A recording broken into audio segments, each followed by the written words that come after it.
Oh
जयाचे द्वारी सोन्याचा पिंपळ, अंगी ऐसे बोल रेडा बोले, करील ते काय हे महाराज, परी पाही बीज शुभंगी.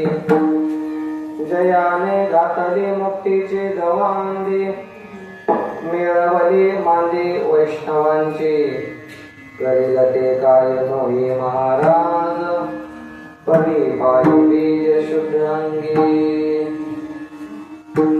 तुका म्हणे तेथे सुख काय उणे, राहे समाधान चित्ताचे या, करेल ते काय हे महाराज, परी पाही बीज शुद्धंगी. महायोग पीठे तते भीमरत्याम, वरं पुंडरीकाय दातो मुनींद्रये, समागते तेष्टं तमनंदकंदं, परब्रह्मलिंगं भजे पांडुरंगं. पांडुरंगा तो प्रथम नमो दुसरे चरणा संताची या, त्यांच्या कृपादाने कथेचा विस्तार. बाबाजी सद्गुरु दास तुका नमो, सद्गुरु तुकया ज्ञानदीपा, नमो सद्गुरु सच्चिदानंद रूपा, नमो सद्गुरु भक्त कल्याण मूर्ती, नमो सद्गुरु भक्तराम पूर्णकीर्ती. कैलासराना शिवचंद्र मोळी, फणींद्र माता मुकुट धुळारी, कारुण्य सिंधू भवदुःखहारी, तुझवीन शंभो मद कोन सारी. आता विनोद विलासिनी, जे चातुर्य कला कामिनी, ते शारदा श्री विश्वमोहिनी. नमस्कार देमिया वचनैका कमलापती, माझी रंगाची नंदी, कर जोडे तो कथे काही, आपण असावे जवळी ढाला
जयाचे द्वारे सोन्याचा पिंपळ, अंगी ऐसे बळ रेडा बोले, करेल ते काय नोही महाराज, परी पाही बीज शुद्धंगी. परमेश्वर भगवान पायी देंगी सोहळा, या सोहळ्याच्या निमित्ताने श्री क्षेत्र जातेगाव या ठिकाणची असणारी सालाबादप्रमाणे कीर्तनाची एक परंपरा आहे. ती या गावामध्ये जी जी दिंडी मुक्कामाला राहते त्या प्रत्येक दिंडीचं कीर्तन या गावामध्ये होत असतं. मला असं वाटतं हे 7वं कीर्तन असावं या गावात. अनेकशा दिंड्या या ठिकाणी मुक्कामाला येत असतात आणि प्रत्येक दिंडीचा नियम असा या गावकरी मंडळीने घालून दिलेलं, दिंडी चालकांना किंवा दिंडेवाल्यांना, इथं आल्यानंतर ह्या गावामध्ये कीर्तन झालं पाहिजे. आणि म्हणून एक परंपरा जातेगावची असणारी या मंडळाने जोपासली आणि म्हणून आपल्या असणाऱ्या या परंपरेचं हे कीर्तन माझ्याकडे या ठिकाणी प्राप्त झालेलं आहे. बाबांचा असणारा हा मनोहर बाबांचा पालखी सोहळा त्यांच्याच आशीर्वादाने या ठिकाणी संपन्न होत आहे. गुरुवर्य नाशिक महाराज असतील, वैकुंठवासी पंढरीनाथ हरजे गुरुजी असतील, ज्यांच्या मार्गदर्शनाखाली हा दिंडी सोहळा चालू आहे. महंत पूजनीय ऋषीनाथजी बाबा आणि उपस्थित सर्व पूजनीय टाळकरी मंडळी, मोकळे चालणारे माणसं, पुरुष मंडळ, पाठीमागे चालणारे माता माऊली, या सर्वांच्या उपस्थितीमध्ये आपला असणारा हा दिंडी सोहळा पंढरपूरच्या दिशेने चालू आहे. दरवर्षी आल्यानंतर धोधो असणारा पाऊस आपल्याला लागत असतो, पण यावर्षी वरुणराजाने थोडी कृपा केली आपल्यावरती. नाहीतर बाँड्रीवर आलं तर एवढा पाऊस चालू होतो, इथं जेवायला सुद्धा जागा शिल्लक राहत नाही. आणि या वर्षी थोडी वरुणराजाने कृपा जरी केलेली असली, याला कृपा म्हणता येणार नाही, कारण पाऊस तर पाहिजेच. आपल्याला एक दिवसाकरता आपण पाऊस म्हणतो नको, पण या परिसराला पावसाची नितांत गरज. मी कालच्या प्रवचनामध्ये बोललो, आपण वलया खालचे माणूस त्याच्यामुळे आपल्याला कळत नाही ह्या गोष्टी, पण या परिसराला मात्र पावसाची असणारी गरज आहे. वरुण राजा त्यांच्यावर कृपा करणार आहे असो. आणि म्हणून या सर्व मंडळीच्या उपस्थितीमध्ये आज ज्यांची अन्नदानाची सेवा आहे, कृष्णा माणिकराव पाटील शिंदे, गेली अनेक वर्षापासून बसवेश्वर दिंडीला त्यांची असणारी अन्नदानाची सेवा आहे. ते जरी आज गावात राहत नसले, आता नोकरीच्या योगाने मुलं पुण्याला स्थायिक झाले आणि मुलं गेल्यानंतर त्यांना सुद्धा मुलांच्या सहवासामध्ये पुण्याला स्थायिक व्हावं लागलं. पत्रिका द्यायच्या टायमाला ज्या टायमाला आलो त्या टायमाला सांगितलं काय नाही, व्हॉट्सअपला टाकून द्या म्हणे, आता काय घरी करू. परंतु अन्नदानाची असणारी सेवा त्यांनी सोडली नाही. किती जरी मनुष्य लांब गेला, पण आपल्या गावाचं भूषण ते आपल्यालाच राहते.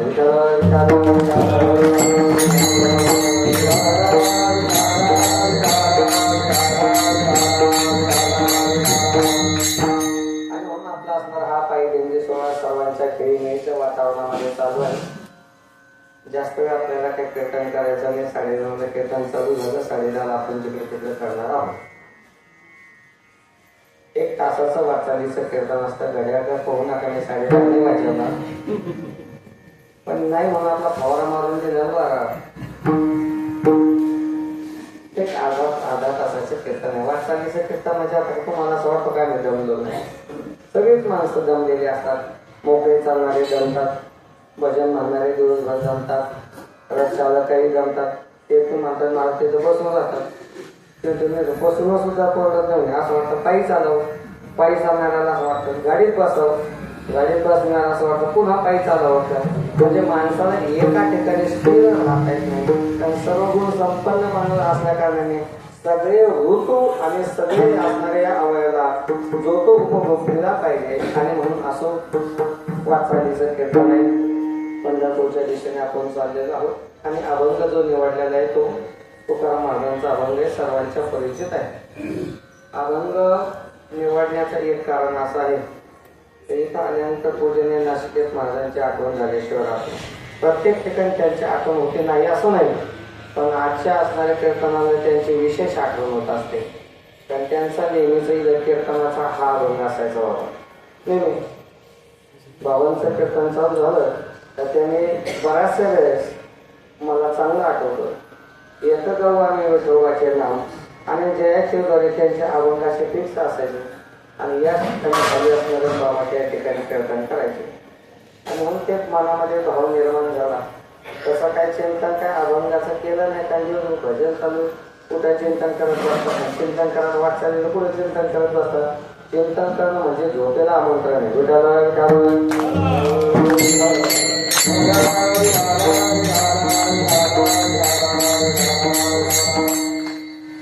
जयाची द्वारे सोन्याचा पिंपळ अंगी ऐसे बळ रेडा बोले करील ते काय लोही महाराज परिपाही विजय शुद्धांगी तुकाराम महाराजांनी या अभंगामध्ये ज्ञानेश्वर महाराजांचं सामर्थ्य या अभंगामध्ये प्रतिपादन केलेले आहे.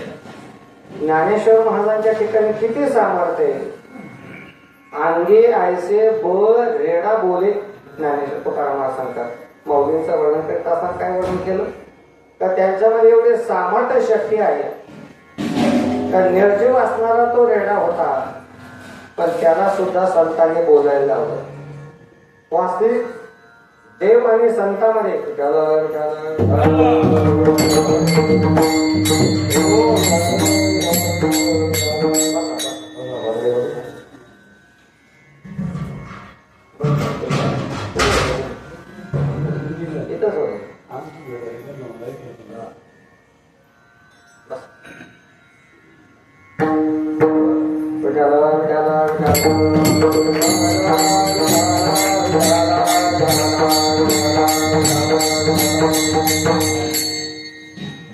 ब्रह्मलीन सद्गुरु नारायणगिरीजी महाराज यांच्याकडे परंपरातील असणारे बाजा त्यांचे असणारे आमचे बहाडे महाराज या ठिकाणी उपस्थित आहे.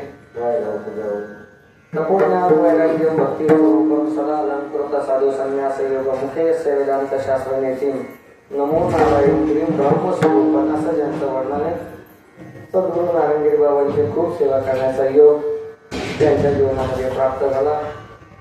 ते आज या ठिकाणी उपस्थित आहे. हे सांगत होतं ज्ञानेश्वर महाराजांचं सामर्थ्याचं वर्णन तुकाराम महाराजांनी केलेलं आहे. बरं, ज्यांचं वर्णन तुकाराम महाराज करतात ते कोणी काही सामान्य व्यक्ती नाही.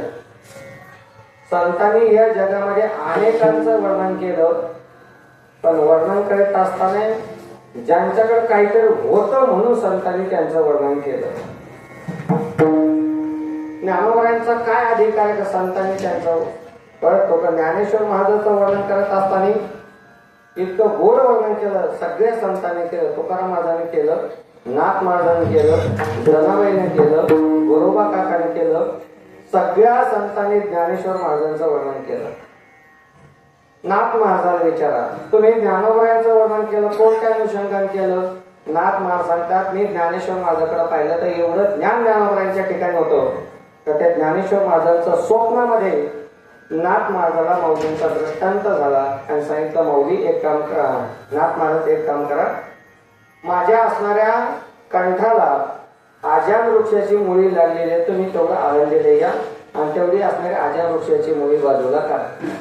नाथ महाराजाला पैठणला घडल्याला इतिहास आहे. नाथ महाराज मजल दर मजल करत करत आळंदी क्षेत्रामध्ये आले. आळंदी क्षेत्रामध्ये आल्यानंतर ज्ञानेश्वर महाराजांची समाधी कुठे नाथ महाराजांच्या लक्षात आलं नाही. नाथ महाराजाला पुन्हा त्याच रात्री माऊलींचा स्वप्नामध्ये दृष्टांत झाला. माऊलींनी सांगितलं नाथ महाराज तो समोर सिद्धेश्वराचा जो नंदी आहे का त्या नंदीला तुम्ही बाजूला करा आणि त्या नंदीला बाजूला केल्यानंतर तुम्हाला माझ्या समाधीपर्यंत येता येईल. नाथ महाराजांनी त्या नंदीला बाजूला केलं. तो नंदी कोणाचा होता? भगवान सिद्धेश्वराच्या समोर बसलेला तो नंदी आहे. म्हणून आजही तुम्ही बघा प्रत्येक भगवान शंकराच्या मंदिराच्या समोर नंदी हे त्याचं प्रतीक आहे. आणि त्या नंदीला बाजूला केलं. आळंदी हे गाव पुण्यभूमी नाव दैवताचे नाव सिद्धेश्वर. आणि म्हणून जिथं जिथं भगवान शंकराची मंदिर असतात तिथं दर्शन घेतल्यानंतर 5-10 मिनिटं बसावं असं नियम आहे बरं का. नामा म्हणे देवा चला खाया खाया कशासाठी विश्रांती घ्यावया कल्पा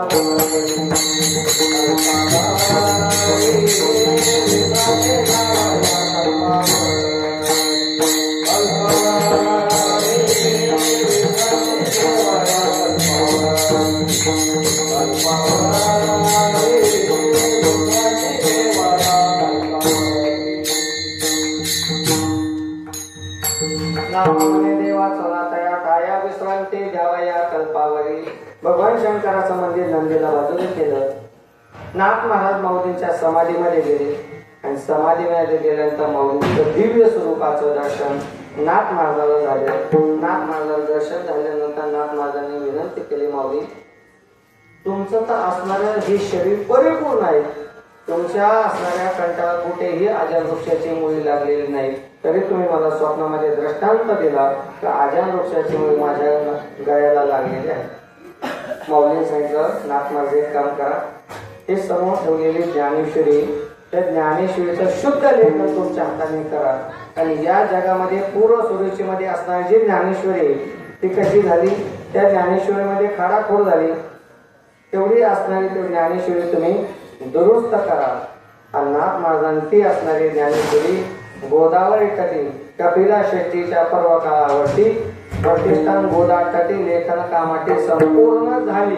ज्ञानेश्वरीच्या शेवट आलेली उभी आणि त्या ठिकाणी नाथ महाराजांनी ते असणारं ज्ञानेश्वरीचं लिखाण परिपूर्ण केलं. कशा करता सांगितलं, ते नाथ महाराज ज्ञानेश्वर महाराजाचा अधिकार सांगत असताना ज्ञानेश्वरी ज्या टायमाला शुद्ध केली त्या टायमाला त्या ज्ञानेश्वरीमध्ये किती ज्ञान होतं, नाथ महाराजांनी त्यांच्या अभंगामध्ये सांगितलं. ज्ञानी यांचा शिरोमणी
ज्ञानेश्वर महाराजांचं केलेलं हे वर्णन किती ज्ञानी. ज्ञानी यांचा शिरोमणी वंद्य जो का पूजस्थानी. एवढं ज्ञान माऊलींच्या ठिकाणी, एवढं ज्ञान तर आपल्याकडे नाही घेत, एवढं ज्ञान ज्ञानोबरायांच्या ठिकाणी होतं.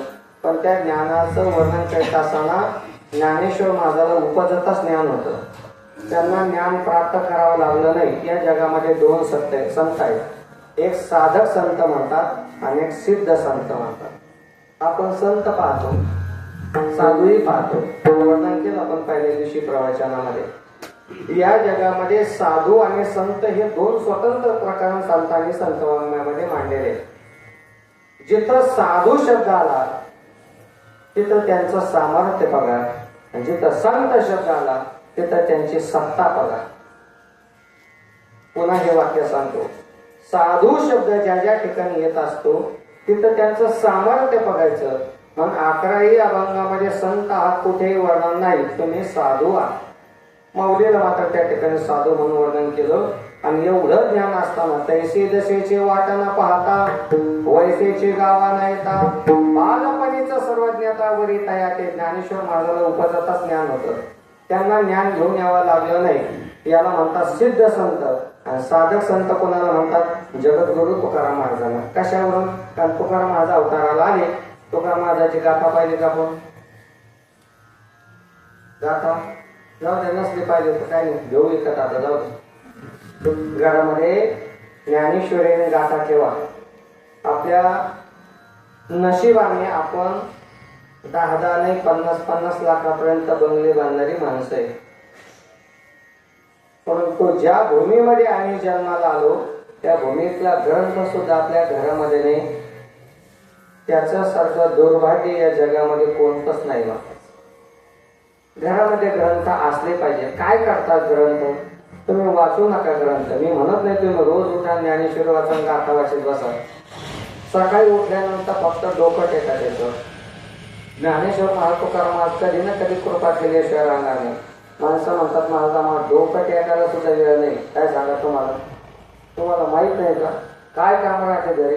आता एकटे येताना सांगू तुम्ही, तुम्हाला असं वाटलं मला माहित नाही काय घरी काय काम राहते. सगळे काम राहते. दुपारी मला यायचं नाही, सांगू का.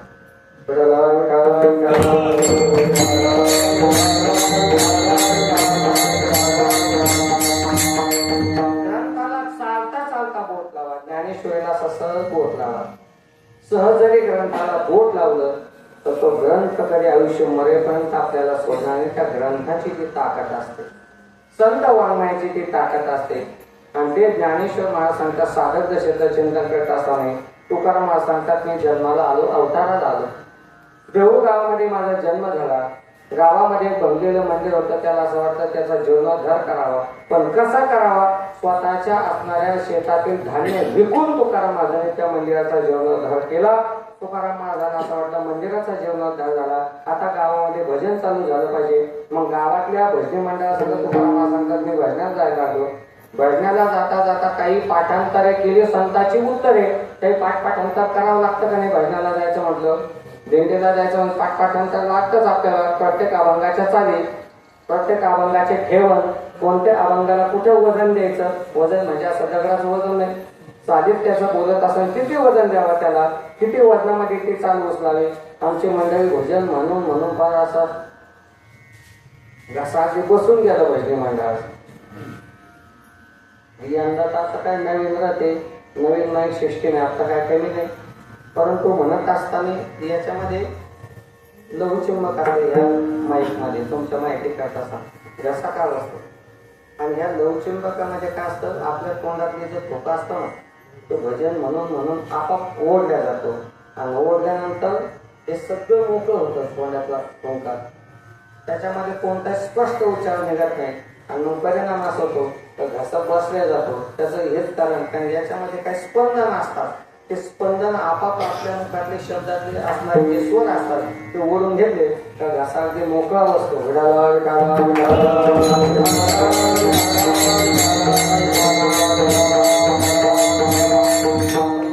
घसा बसला तरी भजन चालू आहे त्याने. हो, इतकं भजन चालू आहे. कोणी पुढं म्हणतात महाराज, हो कोणाच्या मागं म्हणून ही पंचतुर. पण भजनाचा आनंद घेणारी मंडळी महाराज आपल्या परिसरामध्ये गात जागा, गात जागा, गात जागा, प्रेम मागा विठ्ठला, प्रेम मागा विठ्ठला, विठ्ठला गात जागा. हे बाबांनी शिकवलेलेच आहे. महाराजांनी जवळ बसून चाली शिकायचे महाराज, नाशिकेत महाराज कशी म्हणायची. आज रामभाऊ महाराज आडव यांची आठवण येते. ते यावर्षी वारीला आले नाही, तर ते आल्याशिवाय राहणार. ते नेहमी म्हणायचे, बरो म्हणा भजन. आम्हाला असं वाटत काय येत नाही, बाबा आहे ते विनाकारण बोलायचे. पण आज लक्षात येतं ते आपल्याच फायद्या करत होतं. विठाला विठाला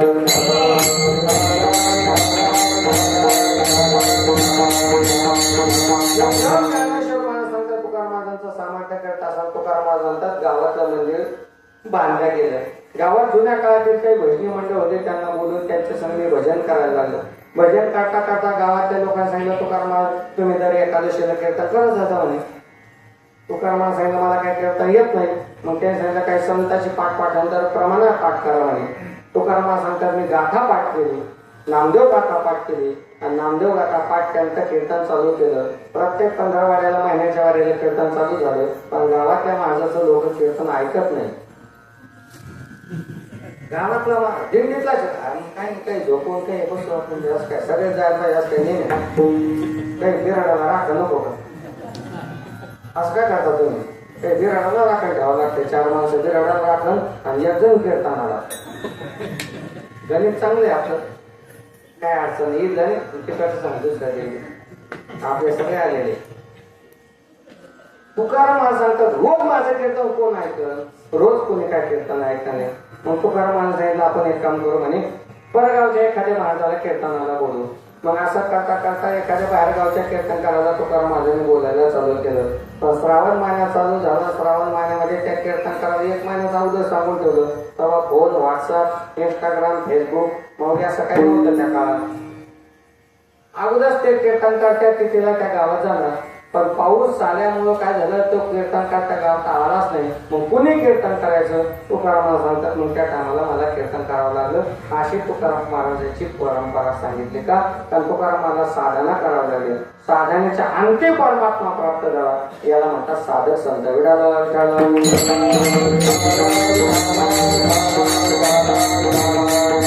सिद्ध संत या जगामध्ये कोण जर असेल ते ज्ञानेश्वर महाराज सिद्ध संत आहे.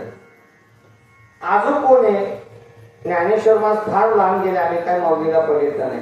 अजून तुम्हाला सिद्ध संत जर पाहिजे असेल तर आपल्या नेवासा तालुक्यातलं आपलं सर्वांचं सरदार श्री समर्थ सद्गुरु केसंगिरी बाबा म्हणजे सिद्ध संत आहे. सिद्ध संत आहे. कशावरून मला सांगा. परवरा नदीमध्ये जावं, बाबांनी वाळूची पिंड तयार करावी आणि बाबांकडे उदबत्त्या नव्हत्या पहा. पूजनीय नाशिक बाबांच्या ग्रंथामध्ये गोड वर्णन केलं. बाबांकडे उदबत्त्या नसायच्या. मग काय करायचे बाबा, मोठे बाबा केसंगिरी बाबा? वाळी लिंबाच्या काड्या घ्यायच्या आणि त्या पिंडीच्या जवळ ठेवायच्या. किती वर्षांनी सुगंध येत होता? किती वर्षांनी सुगंध येत होता? वर्ष लागले का बाबांना? अहो, ठेवल्याबरोबर त्या असणाऱ्या वाळी लिंबाच्या काड्या सुगंध देत होत्या महाराज. याला म्हणतात सिद्ध संत.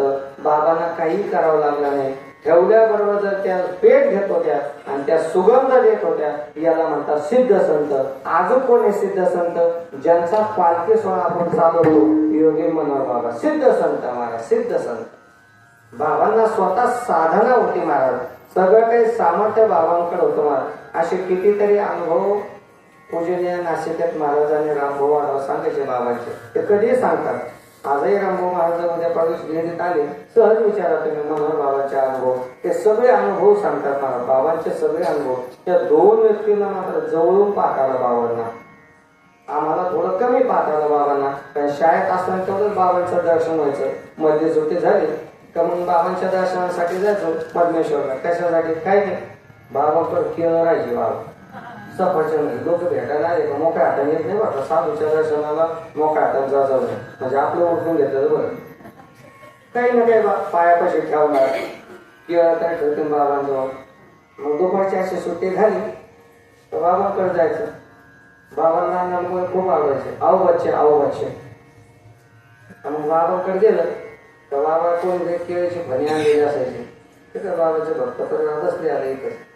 अजून कधी बाबांकडे परिवार बाबा पाहतच श्रद्धेने आले. बाबाकडे गेलं तर बाबा लगेच ते केळी वाटून द्यायचे. मला ते सफरचंद लगेच वाटून द्यायचे. जायचं कशासाठी? दर्शनासाठी नाही. खरं बोलावं कीर्तनात बाबा कमीत कमी. मी दर्शनासाठी जातच नव्हतो. खरं बोललं पाहिजे. मी दर्शनात जातच नव्हतो. मग मी जायचो बाबांची केळं खायला. तुमच्या माहिती करता सांगू का, मला बाबांच्या त्या केळाचा प्रसाद म्हणून आज तुमच्या समोर कीर्तन करायची योग आलाय.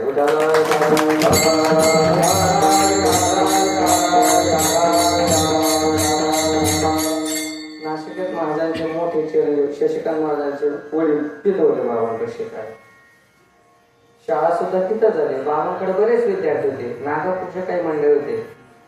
आपले बोरगावचे या दिंडीमध्ये कपात वाजवणारे ज्ञानबा धोमान आणि बाळूमास पवार हे बाबांचेच भक्त. ह्याच दिंडीतला पहिला परिवार होता सगळा. बाबांकडे जायचं. कशा करता सांगितलं? याला सिद्ध संत म्हणतात. आणि या जगामध्ये तुकाराम महाराजांनी ज्यांचं वर्णन केलं ते ज्ञानेश्वर महाराज सिद्ध संत आहे. कशावरून? तर तुकाराम महाराज सांगतात त्या ज्ञानेश्वर महाराजांच्या समाधीच्या समोर सोन्याचा असणारा पिंपळ आहे आणि त्यांचं सामर्थ्य शक्ती एवढं आहे तर त्यांच्या असणाऱ्या आशीर्वादाने रेड्याचा सुद्धा उद्धार झाला. अभंगाचं पहिलं शरण.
पाहून घ्यायचं.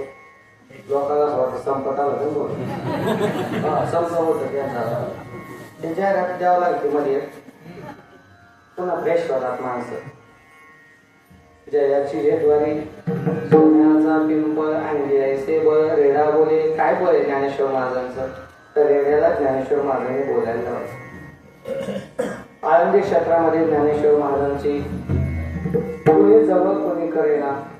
ज्ञानेश्वर महाराजांना असं वाटलं काय करावं. तर त्या काळातल्या आळंदीच्या विद्वानांनी त्यांना पत्र दिलं, तुम्ही पैठणला जा आणि तिथं शुद्धीपत्रे घ्या. त्या शुद्धीपत्रावरती आम्ही तुमचा स्वीकार करू. ज्ञानेश्वर महाराजांनी ते सिद्ध असणारे ते पत्र हातामध्ये घेतलं. चारही भावंड आळंदीवरून पैठणला आले. पैठणला आल्यानंतर गंगेत असणारं स्नान केलं. त्यांचे वडिलांचे मामा होते पैठणला.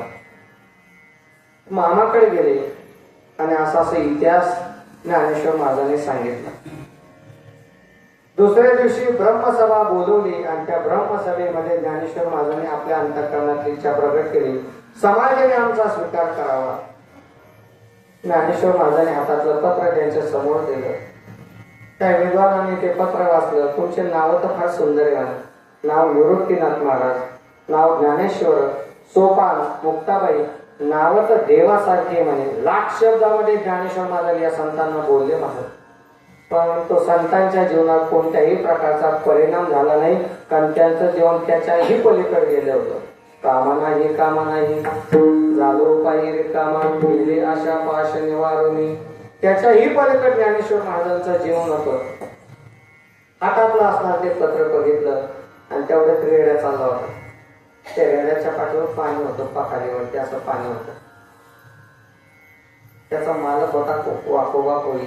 तो तिथून चालले होते आणि जात असताना चराचरामध्ये परमात्मा आहे, सगळीकडे तोच परमात्मा आहे ही अंतःकरणामध्ये भावना ठेवा आणि तुम्ही तुमचं जीवन जगा. हा न्याय देऊन टाका. ते ज्ञानेश्वर महाराज हरिपाठामध्ये सांगतात, ज्ञानदेवी नाम रामकृष्ण घसा येणे दस दिशा आत्माराम भरला घनदाट ज्ञानदेव गुढी संगती सज्जनी हरी दिसे जनी म्हणे आत्मतर्वे. हे विश्वाची माझे घर ऐसे मते ज्याची स्थिर किंबहुना चराचर आपण झाला. हरी दिसे जनी म्हणे सगळीकडे तोच परमात्मा आहे आणि तोच त्यांना असणारा आदेश दिला. सगळीकडे परमात्मा स्वरूप म्हणून तुम्ही बघा आणि त्या पद्धतीने जीवन जगा. ज्ञानेश्वर महाराजांनी सांगितलं, ठीक आहे, जर सगळीकडे परमात्मा तोच आहे तर मग तुमच्यात माझ्या सुद्धा एकच आत्मा आहे म्हणे. एक हरी आत्मा जीव शिव समान. त्यांनी सांगितलं मग आम्ही प्रचिती घेऊ. तेवढाच तो रेडा चालला. त्या रेड्याला त्यांनी बोलवलं. हे रेडा येते म्हणून त्याला बोलवलं. त्याचं मालक आला. जर चराचरामध्ये जर परमात्मा सारखा आहे, या वस्तूमध्ये जो परमात्मा आहे तो जर तुमच्यामध्ये, तर त्या रेड्यामध्ये असणारा आत्मा तुमचा आत्मा सारखाच आहे. माऊली सांगितलं सारखाच, काही बदल नाही. त्याला सुद्धा जीव आहे. या जगामध्ये जीवाला सुद्धा जीव आहे. ते सांगितलं आम्ही परीक्षा घेणार. ते घ्या परीक्षा. त्या रेड्याच्या मालकाच्या हातामध्ये तो आसोडी तो चालूक होता आणि तो सपा सपा असणार त्या रेड्याच्या पाठीवर त्याचे वर उमटले. तो चिवळ उमटे. ज्ञानदेवा ज्ञानेश्वर महाराजांनी तुम्ही त्या रेड्याला मारलं ना, आता माझ्या पाठीवर बघा. ज्ञानेश्वर महाराजांची पाठ बघितली तर त्यांच्या लक्षात आलं, अरे रेड्याला मारलेले चाकाचे आसोडाचे वर ज्ञानेश्वर महाराजांच्या पाठीवर उमटले तरी त्यांचा खळपणा गेला नाही. गेला त्यांचा खळपणा. मुक्ताबाई ज्ञानोबांनी सांगितलं, दादा यांचा आजूका खळपणा गेला नाही, आजूक्याचा खळपणा उतरा म्हणजे त्यांचा आजूका त्यांच्या अंतःकरणातलं गेलेलं नाही. काय इच्छा म्हणे. त्यांनी सांगितलं काम करा म्हणे, ते रेड्याला तुम्ही बोलायला लावा म्हणे. रेड्याला म्हणे रेड्याला बोलायला लावा. काय बोलायला लावा सांगा म्हणे. सगळ्यात अवघड या जगामध्ये काय असेल तर ऋग्वेद अवघड. ऋग्वेद अवघड. ज्ञानदेव म्हणे बोले रे ऋग्वेद सगळ्यात अवघड. आणि त्या ऋग्वेद आता मला सांगा, ऋग्वेद जाऊ दे मरू द्या पाटील हरिपाठ किती सोपा नाही. हरिपाठ सोपा नाही. आणि म्हणतो तेवढा हरिपाठ सोपा आहे, पण हरिपाठ हे ज्ञानदेव म्हणता म्हणता कधी तिसऱ्या चरणात जाईल सांगताच येत नाही. ज्ञानदेव म्हणता म्हणता पुन्हा पहिल्या चरणामध्ये कधी येईल हे काय सांगता येत नाही. आम्ही सांगतो हरिपाठ सोपा आहे, पण एवढा सोपा आहे का? एका साधा प्रश्न विचारतो, मला सांगा, हरिमुखे म्हणा रोज म्हणतो का नाही? हे हरिमुखे म्हणा कुठपर्यंत म्हणायचं? ते म्हणतात संध्याकाळी 6:30 पर्यंत. असं नाही, ते म्हणायचं कुठपर्यंत? त्याच हरिपाठामध्ये त्याचं उत्तर आहे. भरला घनदाट हरिदिसे, हे त्याचं उत्तर आहे. हरिमुखे म्हणा कुठपर्यंत म्हणायचं? ज्या दिवशी विश्वातला परमात्मा आपल्याला सारखा एक दिसल त्या दिवशी तुम्हाला हरिपाठ म्हणायची गरज नाही. आपलं तसं नाही, आपण हरिपाठ झाल्यानंतर कुत्र्याला दगड उचलतोय, टाकलं त्याच्यात कमरेत लाकूड. हरिपाठ झाल्यानंतर भरला घनदाट, हे असं नाही चालत. हे ज्ञानोबाला विचारा.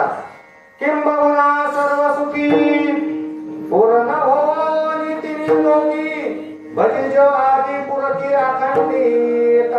किती गोड बोलावं ज्ञानोबाने 5 मध्ये. आणि ते ज्ञानेश्वर महाराज त्या रेड्याला जवळ केलं. काय बोलालो? रोबेट बोलायला. त्या रेड्याला असं जवळ केलं, त्याच्या असं हात ठेवला. कृपा कटाक्ष ज्ञानीले आपल्या परी वैसविले, त्याला जवळ केलं आणि त्याच्या मुखातून रोबेट बोलून घेतला. त्या लोकांनी विद्वानांनी प्रश्न केला, रेड्याच्या मुखातलं खरं का? त्यांना न्याय देण्यासाठी जो ग्रंथ आणला होता त्या ग्रंथातलं खरं सांगू. इतिहास मुक्ताबाईचं चरित्र असं सांगतं, त्या विद्वानांनी त्या रेड्याच्या मुखातल्या शब्दांनी ग्रंथ चेक करून घेतले. बाबा ग्रंथ चेक केले, पण या ग्रंथातलं काय खरं वाटत नाही. याच्या मुखातून जे बाहेर पडलं तेच खरंय. आणि त्या हिशोबाने ते ग्रंथ चेक करत बसले. असं जवळजवळ 2.5 वर्ष तो रेडा पैठण या ठिकाणी थांबले. ज्ञानेश्वर महाराज 2.5 वर्ष थांबले आणि मग संतांचे कीर्ती जगभर पसरले. संत हाय जोपर्यंत आहे, महाराजांना कोणी विचारलं असतील कोणीतरी, पण त्यांचा ज्या काळात एखादा चमत्कार घडला तर मग लोक नमस्कार करीत असतात. तोपर्यंत नमस्कार करतच नाही. चमत्काराशिवाय नमस्कार नाही महाराज. मग जगाने नमस्कार करावा याच्याकरता संतांनी चमत्कार केले नाही. रेडा बोलवला हा चमत्कारच नाही. तो म्हणतो भर कीर्तनामध्ये, हो भर कीर्तनात सांगतो मी तुम्हाला, रेडा बोलवला हा चमत्कार नाही. भिंत चालवली चमत्कार नाही. पाठीवरती मांडे भाजवले हे चमत्कार नाही. मग तुम्ही म्हणता संतांचे प्रमाण काय खोटे का? चालविले जरा भिंती, बरोबर प्रमाण अगदी बरोबर आहे. ब्रह्म साम्राज्य दीपिका हेही बरोबर आहे. रेड्याला वेद बोलायला लावला हेही बरोबर आहे. पण हे केलेले चमत्कार जगाने कसं वाढलं म्हणून त्यांना करावे लागले. जग त्या पद्धतीचे त्यांच्या समोर आलं म्हणून त्यांना रेडा बोलावं लागलं. जर चांगलं माझ वाघर बसून आले नसते तर भिंत चालवायची गरज पडली असते का नाही नवऱ्याला? त्यांना भिंत चालवायची गरजच नव्हती. कारण येणाऱ्या व्यक्तीने असणारा चांगदेव महाराज 64 कलामध्ये परिपूर्ण ज्यांचं जीवन होतं ते वाघर बसून आले. मग म्हणून ज्ञानोबाला भिंत चालवलेली हे जगाकरता केलेले चमत्कार आहे. पण न सांगता एक चमत्कार ज्ञानोबाने असा केला का ज्ञानेश्वरी दे असं कोणी सांगितलं होतं का? तरी ज्ञानोबाने जगाला ज्ञानेश्वरी दिली. हे ज्ञानोबाचा सगळ्यात मोठा चमत्कार. सगळ्यात मोठा चमत्कार कोणी सांगितलं होतं का ज्ञानोबा नेवाशाला? कोणीच नाही सांगितलं. जसं रेड्याच्या बाबतीत विद्वान त्यांना लढले म्हणून रेडा बोलायला लागला. चांगलं माण वाघर बसून आले म्हणून भिंत चालायला लागली. कापड मिळू दिलं नाही म्हणून पाठवून मांडी बांधले. पण ज्ञानेश्वरीच्या बाबतीत सांगावं असं काही घडलं का नेवाशाला? असं काही घडलं नाही ना महाराज. जाते गावकर मंडळी इथं बसले. कधी जर तुम्ही नेवाशाला आला तर माऊलीचं दर्शनाला जा. तुम्ही जगामध्ये मंदिरासाठी खांबे असं तर जाते काल भैरवनाथाचं मंदिर आहे. आमच्या परिवारात सुद्धा काल भैरवनाथाचं मंदिर आहे. तिथली परंपरा आजही चालू राहणार. सर्पदोष वगैरे झाले का ती माणसं त्या असणाऱ्या काल भैरवनाथांच्या दर्शनाला जातात. जुन्या काळातली महिना 6 महिने त्या ठिकाणी राहायचे, कीर्ती करायचे. आजही ती परंपरा चालू आहे. समोर काल भैरवनाथाचं मंदिर आहे. या मंदिरासाठी असणार त्या भगवान शंकराच्या असणार काल भैरवनाथासाठी हे सगळं मंदिर उभं केलं का नाही? याला खांब दिले. पण जगामध्ये असं मंदिर आहे का खांबासाठी त्यांना मंदिर तयार करावं ते नेवाशासाठी. असं मौलींचं असणारं सामर्थ्य एवढं होतं. म्हणून ज्ञानोबा तुकोबाराय सांगतात ज्ञानेश्वर महाराजांचं सामर्थ्य अंगी ऐसे बळ रेडावले. ज्ञानोबांच्या सामर्थ्य शक्ती एवढं होते कारण निर्जीव असणाऱ्या रेड्याला त्यांनी बोलायला लावलं. अजून काय सामर्थ्य? ज्यांच्या द्वारामध्ये सोन्याचा पिंपळ आहे तेवढं सांगतो. आता सोन्याचा पिंपळ म्हणजे काय? काय सोनं देत होता का? सोनं देत नाही. सोन्याचा या शब्दाचा अर्थ सुख. माणसं म्हणतात ना घरातलं जर वयस्कर माणूस गेलं तर भेटायला जर माणसं गेले काय म्हणतात? आमच्या आईचं सोनं झालं. मग त्या राखीत सोनं सापडलं सोन्याने साखर म्हणजे जीवनाचा शेवट गोड झाला याचा अर्थ ज्ञानाला सांगतात. जयाचे द्वारे सोन्याचा पिंपळ सोनं या अनुषंगाने सुख आला म्हणून या अभंगाची संगतीला तो शास्त्रामध्ये एक नेहमी उपक्रम उपसंहार अभ्यास पुरवठा फलक शास्त्राचा एक नेहमी उपक्रम कळायला पाहिजे आणि उपसंहार कळायला पाहिजे. एकच मिनिटं सांगतो. जयाचे द्वारे सोन्याचा पिंपळ हा अभंग सगळ्यांच्या पाठी तिथं पाठ नाही असं काय कोणी सापडणार नाही. सोन्याचा या शब्दाचा अर्थ सांगितला सुख. उपक्रम काय केला सुखाने आणि शेवटच्या चरणामध्ये तुका म्हणे ते सुख काय होणे आलं का. उपक्रम आणि उपसंहार हा जर तुकोबरा ज्ञानोबाच्या बाबतीत सांगत असेल तर ज्ञानेश्वर मला सांगतात त्या असणाऱ्या द्वाराच्या समोर समाधी आहे जयाची द्वारे सोन्याचा पिंपळ अंगे ऐसे बोले त्यांचं काय सामर्थ्य ते काही करू शकतात करीला ते काय नव्हे महाराज पदे पायी विजय शुद्धांगी जयाने गाठले मुक्तीची गवंदी मिळवली मुक्ती वैष्णवाची. मग तिथं काही सुखाला कमी आहे का. तिथं सुखाला काही कमी नाही. तुका म्हणे ते सुख काय होणे हे समाधान चित्ताची या संतांच्या एका आश्रयाखाली आलं तर तिथं काही जीवाला कमी पडत नाही. मनोहर बाबा आणि नाशिक बाबाच्या असणाऱ्या आपण आश्रयाला आलो काही कमी आहे का महाराज काही कमी आहे. सकाळी उठल्या चहा दिसतो या अधिकाराला तरी म्हणते डॉक्टर थोडं कमी करा नाश्ता ते म्हणावं लागायचं फक्त. ते झालं का 9:30ला पुन्हा नाश्ता झाला तर 2 तासामध्येच पंगत दुपारची पंगत होत नाही. लगेच 3 वाजता नाश्ता 3चा नाश्ता झाला का 5 वाजता पुन्हा चहा बिस्किट झाले तर संध्याकाळचे पुन्हा कमत तुका म्हणे ते सुख काय होईल. संतांच्या आश्रयाखाली आलं तर कशाची भर भरून लोक देतात ना. माणसं म्हणतात आमची पंगत आहे भर पंगत काय साधी नाही महाराज. हे दणकून संतून पंगत चालू आहे आता. आधी अनेक वर्षापासून 5 पाकवानाची पंगत करणारी माणसं आहे महाराज आपल्या दिंडीमध्ये. काही नाही महाराज करायचं तर ते मनापासून करतात अगदी श्रद्धेने करतात आणि मोठ्यांकडे पाहून ही पंगत चालू आहे. बाबांकडे पाहतात मनोहर बाबांकडे पाहतात. मोठ्याने काय केलं म्हणा त्या काळामध्ये त्यांना नाही भेटलं पण आज त्यांच्या नावाचा उपभोग काय चालू आहे बघा ना. मला सांगा ज्ञानोबाला कोणी सत्तू भाकर नाही वाटली पण नुसतं ज्ञानबा तुकाराम चालू आहे नाही वाटायला खरं सांगा. नुसतं ज्ञानबा तुकाराम चालू आहे तर संध्याकाळी शिरा होता आपल्याला. हो पहा ना त्यांना सत्तू भाकर वाटली आणि त्या काळामध्ये आज त्यांचं नाव घेतलं नुसतं ज्ञानबा तुकाराम केलं तर वारकऱ्याला गावरान तुपा सगळं घालतात. एवढं सामर्थ्य जर त्यांचं जर असेल तर त्या संतांच्या ठिकाणी काय कमी तुका म्हणे ते सुख काय होणे काहीच कमी नाही. मग काय करायचं राहे समाधान चित्ताचे या ज्ञानेश्वर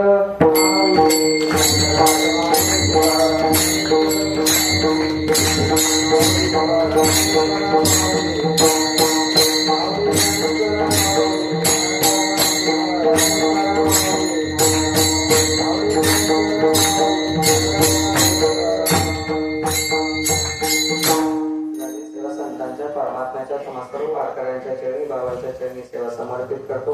आज यांची अन्नदान सेवा होती कृष्ण माणिकराव पाटील शिंदे यांची अन्नदान सेवा होती त्यांना या ठिकाणी पूजनीय बाबांच्या हस्ते श्रीफळ देण्यात येत आहे. मी त्यांना विनंती करतो की आपण पूजनीय महाराजांच्या हस्ते आपलं नारळ या ठिकाणी स्वीकार करावं. चला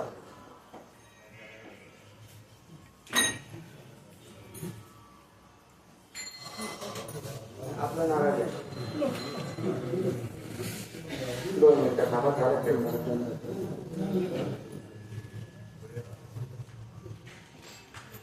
दरवर्षी असणारे त्यांची गेली अनेक वर्षापासून असणारी 15-25 वर्षे या पंक्तीला झाली. जुने त्यामध्ये त्या गावात राहत होते. गावात राहत असताना पूर्ण मध्येच राहण्यासाठी गेले ना आता पुण्याला गेले पण आपली असणारी पंगत त्यांनी दिंडीची चालू ठेवलेली झाली. सेवा संतांच्या परमात्म्याच्या चरणी सेवा समर्पित करूया. पूजनीय महाराजांच्या हस्ते शिंदे पाटलांचे चिरंजीव यांनी या ठिकाणी श्रीफळ देण्यात येते त्यांनी त्याचा स्वीकार करावा. देव तुकाराम